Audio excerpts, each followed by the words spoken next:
you basically have a meaningful conversation with someone, because it's always about listing property. That's what we do.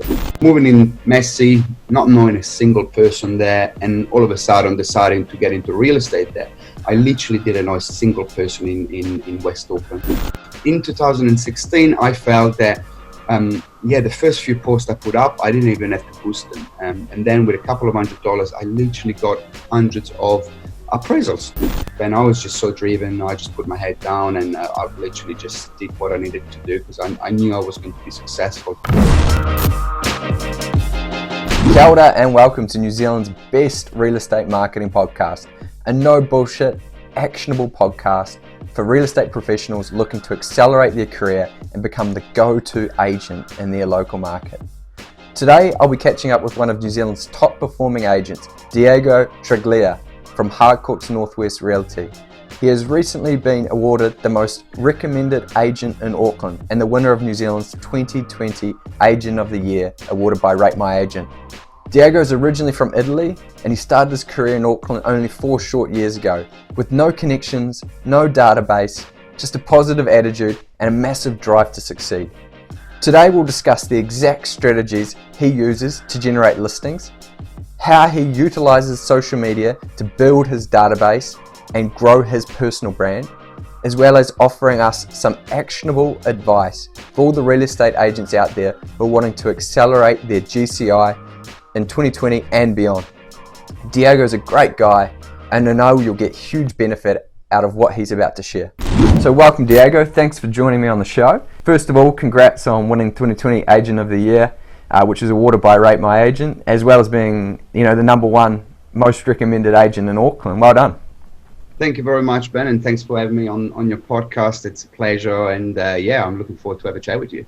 Hey, just for the listeners out there that don't know who you are, can you tell me a little bit about yourself and how you first got into real estate? So I'm Italian originally. I came in New Zealand in 2003, and so there you get an idea where the accent is from.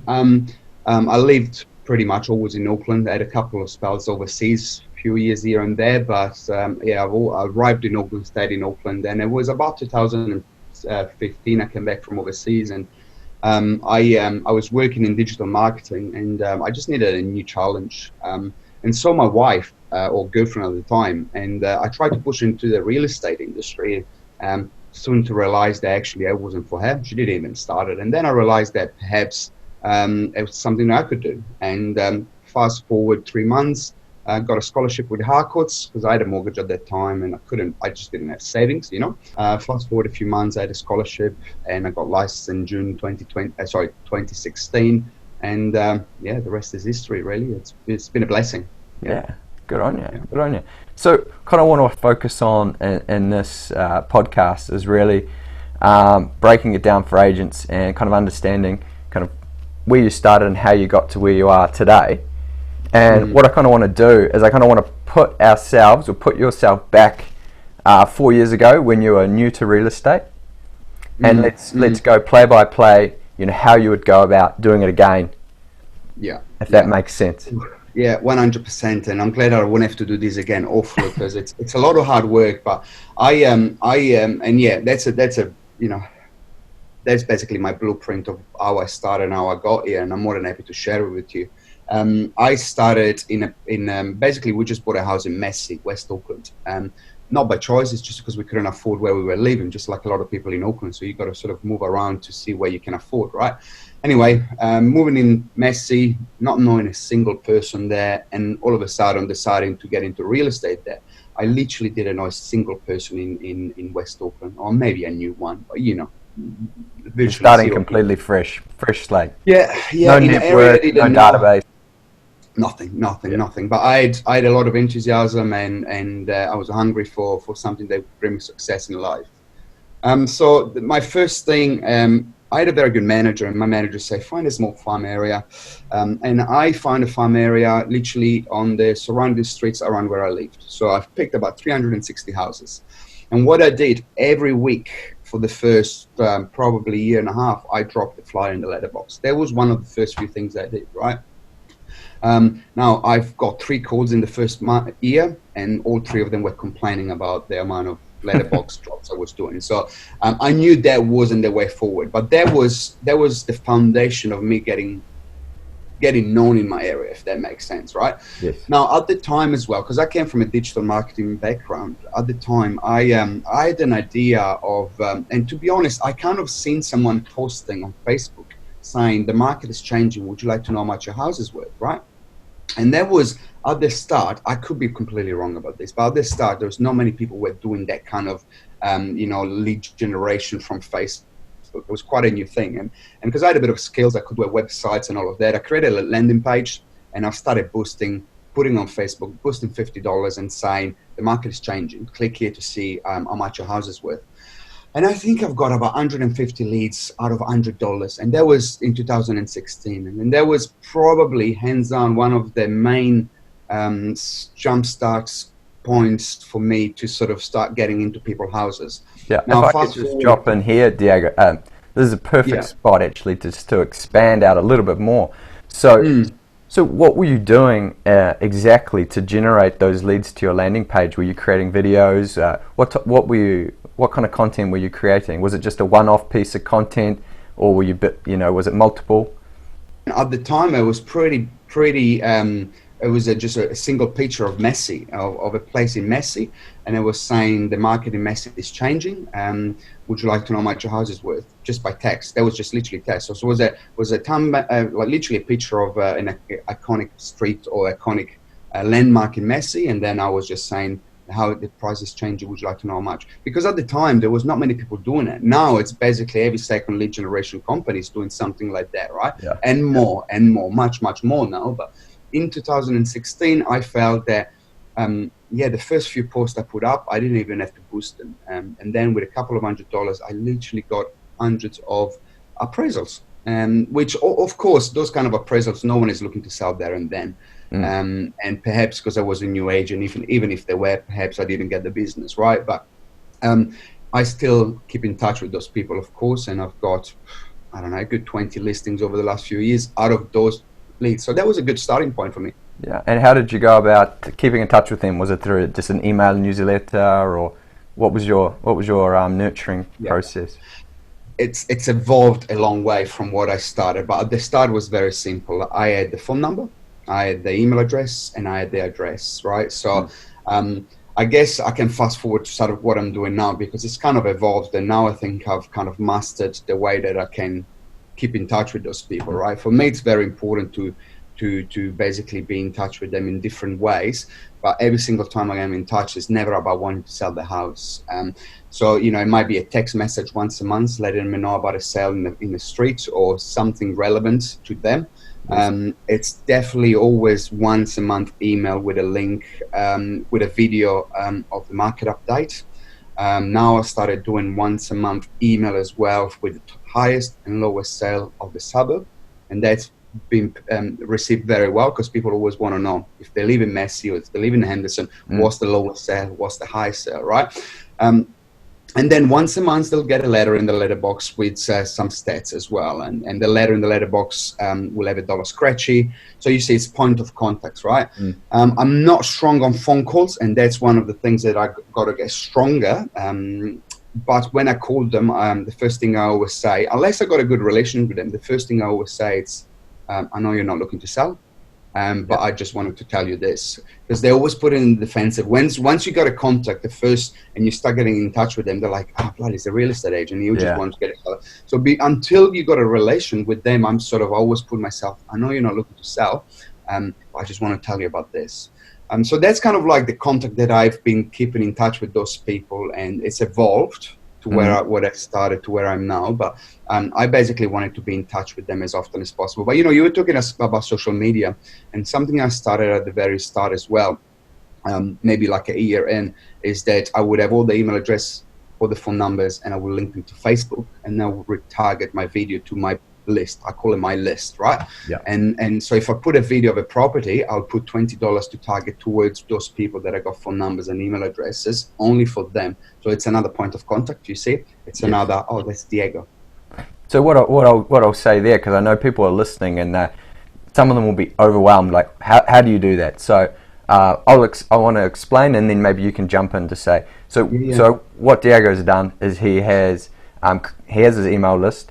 He's uploaded it onto Facebook and created an email custom audience. And then the videos he is creating, he is only targeting and putting those videos in front of the people who are on his email list. Is that correct, Diego? 100%. So you're just constantly making contact and building those relationships with the people who already know you. 100%. And that's a very soft way to do it, because it's even if they don't see the video, they see my name. And, even if they don't click on it, it's another Diego. It's like they get so many point of contact that you cannot become famous to them in a way that when they see you, when they hear, it's like, oh, it's Diego. And that's the way that I've kind of decided to get my business towards. Because you hear the attraction agent, right? And I'm always like, what does that mean? And for me, it means that people that know me, they actually want to speak to me because they know that I'm not there to ask for the listing or anything like that. And yes, for me, that's attraction agent. That's what my definition of it, and that's what I'm working towards. Yeah, that's exactly right. I've spoke to some agents before, and they see other agents on Facebook, and they immediately think, wow, this person is extremely successful. They must be doing very, very well. They're always showing up on my my Facebook, but where in fact they may not be the top agent in New Zealand, but because they're starting to be perceived by not only agents but people in the community as the go-to person, just because they're always there. That's right. And that also is just, I like to call it, and I know a couple of other kind of people in this industry call it the familiarity principle, and that familiarity principle is just based around like a psychological phenomenon where the more familiar you become with someone, you slowly begin to have a natural preference to them, and that's what you're doing. Yeah, I couldn't agree more. And I've never heard that expression, but I'm going to use it from now on. It's bang on. It's bang on what it is. Yeah. Yeah, and that's with all products. So okay, cool. So you're using social media to get in front of your audience, building up trust and rapport over time. So when the time comes, when they want to sell their property, they pick up the phone and call you. Is that correct? Yeah, I mean, like, it's funny because that's what you thrive towards, right? You thrive towards you not having to prospect, which I think is never going to happen. But nevertheless, not having to, you're receiving some calls, right? Because if you get a call every couple of days for an appraisal or to sign a listing, that's good. That's good for your morale, and you're doing something right. But yes, it just, we're ready to sell. That's the best absolute call, right? We're ready to sell. Can you come and sign the agency agreement? Doesn't happen often. But when those calls come in, you've done your job, but hey, look, at the end of the day, as good as you are, you're still probably going to compete with other agents at the end of the day, because it's very, very rare that I'll get a call and they just, they're ready to go. They will still probably shop around to double check that you are the best, or to see if they can get a better deal, because hey, look, I'm not the only very good agent in the marketplace. There's plenty of them, and I'm sure there is other people that got in touch with them. So I never take it for granted. I've done it in the past, and I've got burned. I thought that I was ready to go, and I wasn't prepared, and the questions for me I wasn't ready for, and I missed the business. So now I'm a little bit more humble. It's regardless if they said they're ready to go, I'm still treating them like it's a fresh call from someone that don't know me, and they say, we want to list the house next week, Yes. And so, right, you're using social media, but how else are you generating listings? Obviously, it's not all through social media. And I think a lot of agents out there, know that you can't generate all your leads through social media. So how else are you generating leads? Yeah, look, I've got a couple of strategies, right? I've got a lot of strategy running at all times. I probably, if I spend a bit of time writing down all of my strategy, I probably will have about 10 different things I'm doing at all times. Some of them now, it might be Hayes helping me to do them so that I can be a little bit more client focused, but there's been 2 or 3 strategies that help me a lot. And the number one, and I call it, imagine having a tree, right? A tree full of fruits. There are some fruit that they are low hanging, right? And some of them, they are high hanging. You obviously go for the low hanging one because they're ready, they're in front of you. And what I mean by this is people that have been on the market, they were not able to sell the house, and they've withdrawn the listing. that is number one, the number one lead of business that I've got over the last few years, to the point that I'm really strong in certain suburbs and location, just because I've done that strategy. I've approached some people that couldn't sell, listed the house, listed the neighbor, listed another neighbor, and now I'm really strong there. So I'll basically tell you exactly what I do, because it's kind of like step by step. And there's many ways to do this, but the way that I found that for myself, I use, RPNZ, the website. You basically go on RPNZ and there is a tab that says redrawn listings. It's as simple as that, right? Now, on RPNZ, that list is not very clean, so you kind of want to cross-reference perhaps with Guru or Property Smart. I use Property Smart for everything. But once you basically go on RPNZ and find all the redrawn listing, you open them up in Property Smart, have a look when they were listed, with what agencies, and you print that out. And if you got 20 of those every week and you hit them, you'll get a listing every week out of that. And that has been hands down my number one strategy. That now a few more people are doing it, because now I'm still doing it, and a lot of people I can see they've been hit by other agents. So, and it's all good. It's all good. It is what it is. But that has been very good, because at the end of the day, those people are disappointed, right? Yeah. But here's the kicker, because if you go and approach someone and they have been on the market and you ask them to sell the house, they'll tell you to bugger off. They're like, nah, we don't want to talk with another agent with your shiny shoes and cheap suit kind of thing, right? So it's the conversation that you're having with them, and here I kind of like role playing with you, I guess. This is how it goes. It's kind of like, I've seen you've been on the market. Did you receive many offers? And normally they say no. It's like, no, we haven't received many offers. And then I kind of go like, well, if you receive a good offer tomorrow, would you consider it? Simple, right? Most people, I would say a good 7 out of 10 people would say, if the offer was good, yes, we would consider it. And then that's your way in. You've like lightened the light bulb in the brain to think about what if we receive a good offer, right? And then I'll just walk away basically. I say, okay, look, I'll see you having dinner. Can I grab your phone number, and I'll give you a call tomorrow after I do a bit of research on your house. Grab the phone number. While you're there, you grab the email address, and then bang, we go back to the first conversation. You got the name, email address, phone number, and address. Bang, they're on your database, right? But it's because you see, a lot of people just go in and say, oh, do you want to list again? Nobody wants to do that, right? Yeah. That makes sense. Hi guys, sorry to interrupt the interview, but I just want to tell you about the social media content guide that we created, specifically for real estate agents. From the first page to the last, this content guide gives you everything you need to start creating content that builds trust with your local market. And this content guide is the first step that will allow you to build trust at scale. It's completely free. All you need to do is click the link in the description. Now, on with the show. No, I would say it's about asking the right question without making them feel that you want the sales. It's about giving them their light bulb, because guess what you do? When you're leaving the house, he's going to go back to the table or to the TV and talk to the wife and say, oh, the agent just said if we get a good offer, would we consider? And then they start thinking about it. They go to bed thinking about, if they get a good offer, could they move to the location they wanted to move, right? So they, all of a sudden, when you call them the day after, they've already thought about the whole thing, and they're perhaps ready to re-engage, Yeah. And if they don't, they see you on Facebook and they receive an email from you, and the nurturing process. Amen. So that's one very good way for me that I've got a lot of business.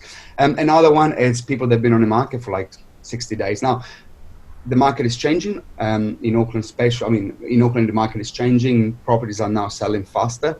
But I think if you're an agent now in Feb or March 2020, and if you want to look for listings, going back to people that couldn't sell last year, and you approach them now, you will be able to sell the house, because the market is now picked up. So I'm now spending, instead of 1 day a week door knocking, I'm going 2 days a week door knocking, because I'm trying to find all the people that couldn't sell in June, July, August last year, in September and October, to try now, because the market is better, and I know I will be able to get them sold, right? Yeah. So just to make that clear, you spend 2 days now door knocking. Sometimes. When I say 2 days, it's like an hour or two session, but yeah. Yes. Yeah. All right. Just wanted to make that clear. And just because there is so many leads out there, right? Yes. Yeah. And since you started in 2015, young agent, new to the industry, and you started doing your marketing on Facebook as well. What were the other agents who'd been in the industry for 10, 20, 30 years? What were they saying? What were they thinking? Were they saying it's not gonna work, or were they seeing results? Yeah, that's a good question, Ben. I don't think they were, because even the people, I call them the old dinosaurs, right? Like people that have been doing it for 30 years. Even then, when I started, it was 2016. They understood that that was the way forward. And the ones that weren't adopting then and they haven't adopted now, they're not on stage getting the awards. They're not on, they're not at the Harcourt's conferences, because they're not doing the business, and they're pretty much disappearing. So I think even those older players now, they're sort of adapted and they're doing something, because something is better than nothing. But as well, you get a few comments here and there. But hey, look, Ben, I was just so driven. I just put my head down, and I literally just did what I needed to do, because I knew I was going to be successful to some extent. Yeah. So I just put my head down and got on with it. And that's actually probably a good point to come in there. So Diego, back in 2015-16, was posting on Facebook. Back in 2015-16 on Facebook, you'd get a lot more organic reach, right? So Diego would post, and it would go out to a lot more people for free. Now, 2019, 2020, 21, Facebook is becoming a pay-to-play almost platform, right? And so now, almost all the posts, if you want to be reaching a cold audience, you're going to need to put some type of money to actually reach them. And for all the agents out there who are considering starting to use social media, they better get on this train quickly before it becomes too expensive to even use social media to start reaching cold audiences. I don't know, would you agree there, Diego? 100%. And look, I'm in a position now that I can put some money towards it, but at the start was literally a zero investment. I don't think I put more than a couple of $100 to get those couple of hundred appraisals, right? But now you got to, and now look, in all fairness, I work with a digital marketing guy, does everything for me. But what we're doing now is a little bit more targeted, in a way that I'll have a video, I'll have, now I've got something about the Rate My Agent Award playing, putting some decent money behind it. But now what we're doing is that all the people are watching that video, then we're going to retarget and show them more content. And then the second stage will be to ask for an appraisal. And then, so I'm being a little bit more specific, because it's evolved from when I started, it's evolved to the point that now you can do all of these things. And I don't understand the ins and outs exactly, but I understand the concept of basically retargeting people and actually we've seen a video for more than 10 seconds, and then we consider them you know what I mean? So it's kind of like, I let my digital marketing doing the whole thing, but 100% now it's you got to be a little bit more smart about what you do and put better content, where before anything you put out, people were sort of reacting positively. Now every agent is putting something out there, and you just got to be better than the others. Yes, and totally agree. And what I see in the market is that most agents are on social media. They do social media, they post their property listings, and they post their just solds. In your opinion and what you've seen, are they effective when you post your just solds and your property listings? It's a hard one, because you hear certain people talking about having unique content and being different, and I couldn't agree more, right? Another signboard with a sold sticker, it's just like, okay, well, that's your job to sell properties, why you keep showing that? But I think there's two sides to that. The first side is 100% be unique. I always trying to get some inspiration from people, and just trying to understand what other people do so I can adapt it. And if there is, if I don't know, it's just but the other side of it, and I think it's really important as an agent, people that follow you and people that are considering selling a house, if they see that you've put 6 sold stickers up this week or this month, they'll consider you more than someone that they haven't seen put 6 sold stickers up, right? So I use when I went back in the first year, I decided to sort of use my main Facebook and my Instagram for both private and personal. So I deleted all those dodgy pictures of me drunk and whatnot. And I decided that anything that, and I heard someone saying this, if your grandmother would be okay having a look at the picture on your social media, and then the other people can as well. So everything that is on my social media is pretty user friendly, right? Yeah. Because it's my family, my friends, and my clients and whatnot. So I obviously post some stuff about myself, because people want to know And I'm now we're talking potential clients, right? They want to know that you are just a normal person. I've got 2 dogs, I've got a kid, I've got a tattoo on my arm. I don't mind sharing all of that because I'm just a normal person, right? I go to the beach and I just do whatever everybody else does. It's important for them to see that you're a human before you're an agent. But then again, they see that I put tons of sold stickers, and pictures with the vendors and the buyers by the signboard, and my testimonials from Rate My Agent. All of that is there as well because I'm a black belt real estate agent, and they need to understand that. And the only way they can see that if they see all my sold. Because the next time they see me, it's like, man, you've been busy. I'm like, yes, I have. Yes, I have, but I still got room for more. Yeah. It's so I think there's a bit of both. Would you agree? I would agree. Definitely. I would definitely agree. I think you need to be building credibility through multiple ways. And one way is to show that you are active and selling properties. But I don't think agents should be just relying on that method as their sole source of social media content.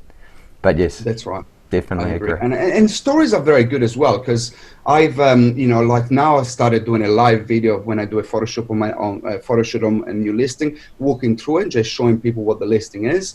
Can you tell us a little bit more? Sorry, Diego, I don't want to interrupt, but can we break that down a little bit more because that's a really interesting. Facebook Live is becoming a really great way of reaching a lot of people. So can you tell me, when you've got a new listing, how do you utilize Facebook to promote that listing?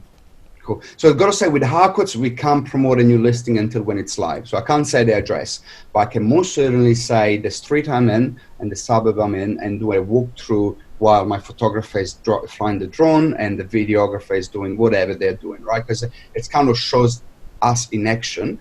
And walk through the property and just showing people what the kind of house it is, what price range it is, what day is coming on the market. Now, sometime I get 3 people viewing it in that minute I'm doing it. Sometime I get 10. But if those 3 people, 10 people are looking at it, there is a reason why they're looking at it. Okay, there might be just my mum, which is obviously my #1 stalker, or it might be someone that is actually considered selling. I don't know. It doesn't actually matter. But what it does as well, and then the algorithm is going to put me in front of those people more often. So if they're looking, it's because they are a fan, right? In a way, of hopefully a client sort of looking for an agent or whatnot. And me doing the live is going to be putting myself in front of them more often.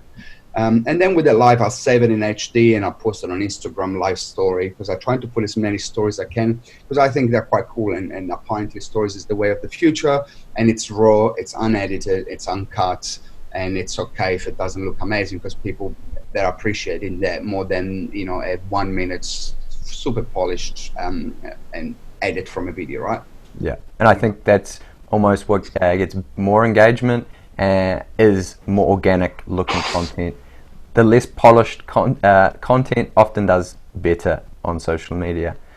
That's I'm sure that you've probably done a video walkthrough, just chatting away with your phone, and you get more video views than your polished videographer. 100%. $500. Spend $500 creating this amazing video, and you get twice as many people watching your video from your camera. I would agree. Yeah. So that's definitely a way to put yourself out there, and it's just a good way for people to see what you do, how you do it, and that you're not always the perfect guy in a suit. It's far away from them, and I think it is like you hear the word being vulnerable, right? Like you got to look like you actually are a normal person, because if you are always super polished, perfectly presented, people, they just feel, I don't know, especially in my part of the world, they just want to see that you're a normal bloke, just with a dirty car sometime and perhaps dirty shoes as well. It's okay. It's okay, because you just want to show that you are a human person before you are a super agent, right? Yeah, totally. Now, we talked about before about just sold and showing credibility and proof that you are selling. Obviously, you got over 102 or around about 102 Rate My Agent reviews, which is amazing. Right, okay. A lot more than most people get. How do you go about getting so many reviews? What's your process? Man, it's and look, I don't get paid by Rate My Agent, right? But I'm going to say that it's made my life so much easier, because I knew from all the training I do and that it's very important for as social proof and as well as literally proof that you're a good agent, to get people to tell how good you went through the process, right? So I've always been really strong in asking people for reviews, asking for a video, or literally asking to send you an email. But then with the email, you got to put it on the website, you got to put it on the social media. It's just a mission, right? With Rate My Agent, it's just so easy. You literally say you sold the property and you send a review to the vendor, you send a review to the buyer, and then they send it back to you. Take a screenshot with your phone, post it on social media, and it's literally as simple as that. And I think it's, but like everything, it's not just sending them an email and hoping for it.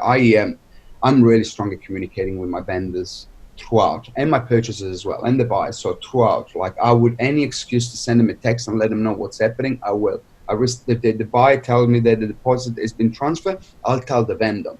Now, the moment we receive it, I'll tell the vendor and I'll tell the buyer. I'll send them the receipt. Like, you know what I mean? Yeah. It's about point of contact. And this is from day dot, when I get an appraisal, a request, like my process throughout is communicating. So now we're going back to Rate My Agent. I would send them a text message saying, "Hi guys, I'm about to send you a request for a testimonial via Rate My Agent. It would really help me a lot in my business if you could say a couple of words on how you find me." And I never ask for a 5-star review. I've got a few 4 stars. It's all good. And you just get them to do it. Now, the moment I get it back, I am just like on my phone, "Thank you so much for the testimonials." I haven't even read it most of the times until when I get some time, right? But I'm like, "Thank you so much for the nice words." And then I post it out. So it's as simple as that. If I've not received it after a couple of weeks, I'll just send them a reminder. It's like, "Hey guys, I'm about to refresh the link. Can you please do that? It really helps me a lot." Yeah. So I just ask for it. I just, again, I just want to know how they find me working for them. Yeah. Well, you don't get if you don't ask, right? That's right. Yeah. And look, when I got a 4-star a while back. It was actually funny. It was from a friend of mine that I sold the house. And I asked, "Why did you give me a 4-star?" And I was like, "Oh, we always give 4-star. We never give 5-star. No one is perfect." And I was like, "Okay, my mind as well." I didn't, it's all good. So I've got a few 4 stars, but most of the time it's a 5-star, and it's all good. Obviously, it worked. Winning there, being the most recommended agent in Auckland, it's a true honor. Yeah, definitely an honor. And I like what you said before, and I wanna make a point of this to the other agents listening, and that is when you received a Rate My Agent review, you screenshotted it and posted on media on your Facebook and social media. Now that's totally different from linking your Rate My Agent review to your social media. And the reason why Diego did that, whether he did it on purpose or not, the reason why it's a lot more effective is Facebook prefers their content over content that is shared from another website or another platform. So if you're going to get better reach, posting your video or posting images through the Facebook platform will outperform a link from your YouTube video or wherever you're linking from. So that's a really good point. And now you can place that in, like Diego said, in your Facebook story or Instagram story, and you can repurpose that one review multiple times and really make the most of that one review. And that's just being smart. Yeah, Rate My Agent is just great because you hear people say the best review comes from a vendor. They put it on your Facebook and then they tag you. I just find it really hard to sort of for a vendor to do that, because then ideally I like to have a review on Google and this and that. Rate My Agent just makes it easy. It just puts it out there everywhere. And you're right. You just literally take a screenshot and do as you wish. I even put it on my blue box when I get an appraisal. I'll have every single Rate My Agent review. I have them on a piece of paper, and now it's a big thick thing with every single review, with every single number of the vendor and a picture of the sold sticker with them, and I'll give it to the potential vendor when they give me, because it's so important, and it looks good, it's just well presented. I just don't think that if you're a professional real estate agent, and what I mean by professional, someone that is actually trying to become extremely good at what they do, and they're not just trying to get a couple of sales here or there, Rate My Agent is one. I would probably in the top 5 tools for someone to actually make very good use of it, right? Yeah. What percentage would you say of your vendors and purchasers would give a review? 95%, if not more. It's been very rare that they haven't. The few times that they haven't, is just they didn't know to do it. It's well, a little bit older, Yeah. but I literally ask everyone. I'm okay if they want to give me 3-star, which has never happened. I rather that, because it's, again, I'm an open book, and I don't just say that. Every single vendor of every single property I've sold, the phone number will go to potential vendors that are considering me.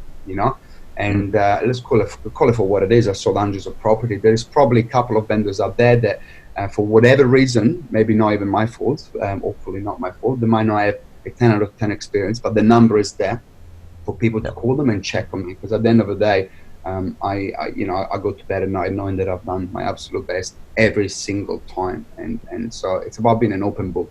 Yeah. Awesome. Thanks for sharing that, Diego. Now, I just like one or two quick questions just to finish off. What would be your one tip for new agents starting out that would help them, I guess, take their annual GCI from 80K to 250 plus? What would be that real one tip that would really move the needle for those agents? The first thing, it's all learning, right? And there's something that the day I'll stop learning is probably the day I retire, because I am so strong at it. And look, there is so many different medias of ways people that can learn, right? What you do, there is basically, you can go on YouTube, you can go on a podcast app, and there is so much stuff out there, right? And to be honest, I would say the majority is free. You don't even have to pay for it. Although you get to the point in your career that you're probably going to start paying for something to get more because you listen to all of the free stuff. But there is literally so much stuff out there, and from different people as well. Because the way that I look at it is that a certain approach of one trainer versus another is both of them are going to work very well for you, right?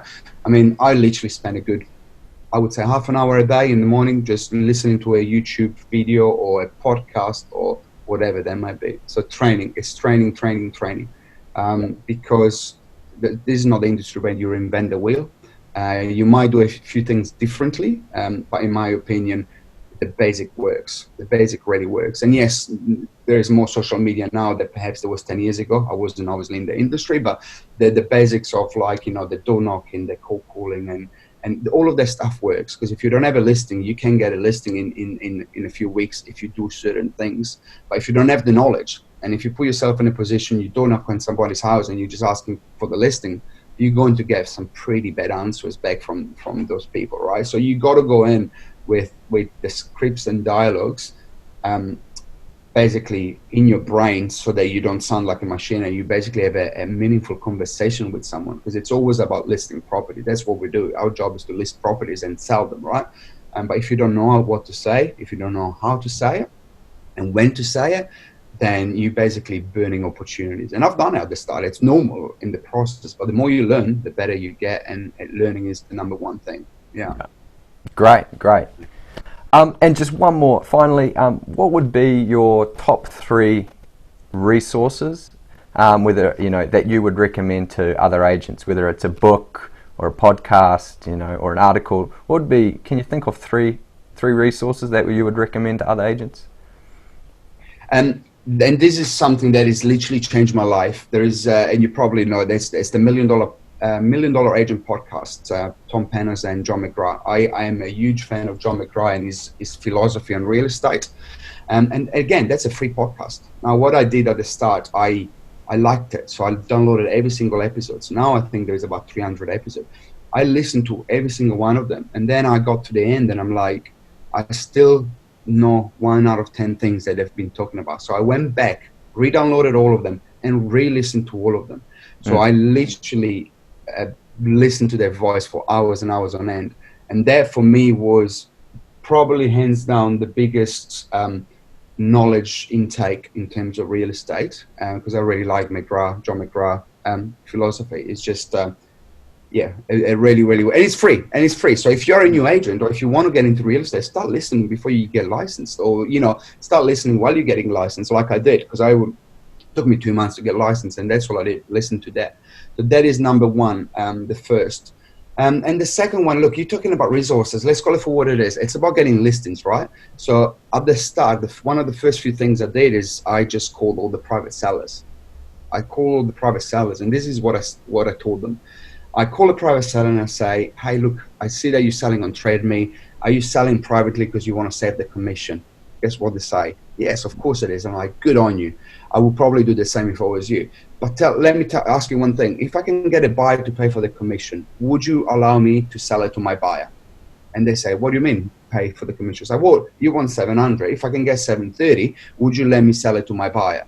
Who says no to that? And then you say, cool, can I come and see you? When you see them, then you say, oh, look, it's good you got it on Trade Me, but at the moment it's not on real estate, it's not on One Roof, it's not on Whole Garden, and it's not on Harcourts. And we got 200 agents in the area. So why don't you allow me to try to sell it for 730 and you still keep it on Trade Me? You got nothing to lose. I've got listings out of that. Okay, so that is a very good, I guess, if you want to call it a resource or whatever it is. But if you're a new agent, that will get you into doors. But this is, it's you got to keep it simple, right? It's a simple conversation. And then just approach people that have been on the market for 2 months because they're not happy with the agent. I'll tell you that 9 times out of 10, they're not happy with an agent. And you've got to be careful, right? Because the REA says that you can't really approach people's property. But here's the kicker. You can always go and introduce yourself and say, I see you've been on the market for 2 months. When is your agent's agreement expiring? You're not breaking any rules there. And then they'll say it's expiring in a month. You know that because they've been on the market for 2 months. And then you'll say, look, can I grab your phone number and I'll give you a call a couple of days before. Please do not renew your agent's agreement because I want to show you where to be sold in 2 weeks with no marketing, blah, blah, blah. Whatever you need to say. Yeah. Be meaningful, though. Don't come up with porcupines. And then you give them a call. You know where I'm going with that. So for me, it's about learning and it's about being smart where you find your leads. Because let's call it for what it is. You can door knock a whole street. And before you actually get a listing just out of door knocking a whole street for no reason, they're probably going to be years. Versus you go and pick the fruits from the tree and they're low hanging, like somebody that couldn't sell the house, somebody who's been on the market for 60 days. Those are the best way for you to get into a door and actually having a campaign starting next month. Because if you got nothing now, you basically are unemployed. The way that I look at it, right? If you got no listing, you're unemployed. So you got to get yourself a listing. Yeah. And once you got a listing, then the machine works. And it's we can talk about this for hours, but it's really if you're new at it. It's just get yourself in front of people. But once you're there, you need to say the right thing because then it goes back to if you don't know what to say and you're like stumbling, then they just see you as a newbie and they kick you out of home. Yeah, it comes down to education and learning. Yeah, totally. Yeah. Hey Diego, it's been a great pleasure to have you on. I really appreciate you taking the time to have a chat with me. I know that the listeners and the agents who are listening, we've got a huge amount of value out of you and what you've had to say, so really appreciate it. And just lastly, where and how can people connect with you if they wanted to get in touch? Diego.nz. Diego, it's my website, my phone number, my email address, everything is there. Look, I mean it. If anyone ever wants to have a catch up, a call or a coffee, whatever, just because when I started, that's what I did. I literally once a month I was sitting in front with an agent, buy them a piece of cake and a coffee, and ask them questions. Because what you do, and I think Ben is amazing, because it's for me personally, it's about learning from another agent. When I go to a conference, it's good to hear motivational speakers and all of that. Don't get me wrong. But what I want to hear is a top agent, what are they doing and how they're doing it? Because, I'm good at what I do, but I'll tell you what, I'm still at the start of my journey in terms of where I'm going to get. And if I can learn one thing out of one conversation with someone that is I can apply to my business, I'm very happy. And I still do it.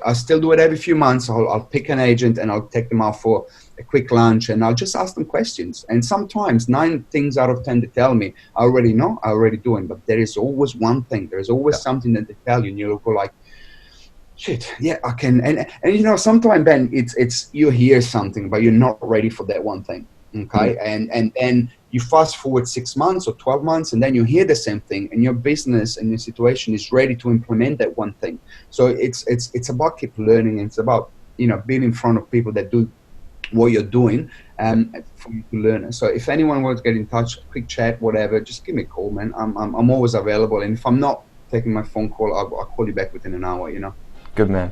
Hey, thanks, Diego. I appreciate that. Thanks, Ben. It's been a pleasure. Thanks for the opportunity. Cheers. So guys, I hope you took notes on what Diego had to say. There were some great nuggets of information that he shared with us. A couple of key takeaways from my interview was, number one, take advantage of properties that go unsold in the market. 2, there's a huge benefit in reaching out with people who are choosing to sell privately. 3, constantly keep in touch with your database and continue to build trust with them, whether it's through social media or email, text or calls. Number 4, use social media to build your personal brand within your local area and really utilize Facebook's retargeting capabilities. And number 5, always keep educating and upskilling yourself, whether it's taking a course, listening to podcasts, talking to other agents, or just working with experts within specific fields. So good luck and make sure you keep learning. Now, if you're looking to improve your social media marketing and you want to start creating content that will actually help you build your personal brand, generate listing leads, and sell more properties, I can help. You have 3 options. Option number 1, download my content marketing guide. This guide is packed with endless real estate marketing content ideas, giving you everything you need to start creating engaging content that will set you apart from other agents in your local market. Option number 2, if you want a clear roadmap to social media success, I run a social media marketing bootcamp specifically for real estate agents.